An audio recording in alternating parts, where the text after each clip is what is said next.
The Book of Exodus.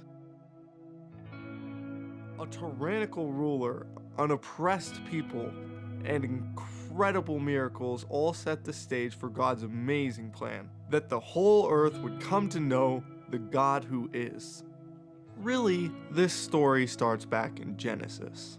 God told a man named Abraham that his descendants would outnumber the stars. He and his wife thought this funny because they had no kids, and they were really old. But sure enough, God gave them a son, and his name was Isaac. Isaac grew up and had a son. His name was Jacob, and Jacob had a bunch of sons. Joseph was Jacob's favorite son, which made his brothers incredibly jealous. So they plotted, and they sold him as a slave to some travelers. So poor Joseph was taken by the band of travelers to Egypt.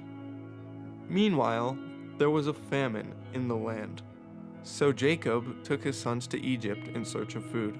To their surprise, Joseph had become the second in command in all of Egypt. Finally a family again, they all stayed in Egypt to start a new life. Over the years, Joseph's family grew into the nation of Israel. They grew so much that the Pharaoh became afraid that they were going to revolt against Egypt. So he began to oppress them as slaves.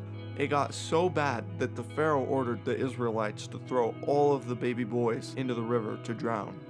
But there was one mom who would not throw her son in.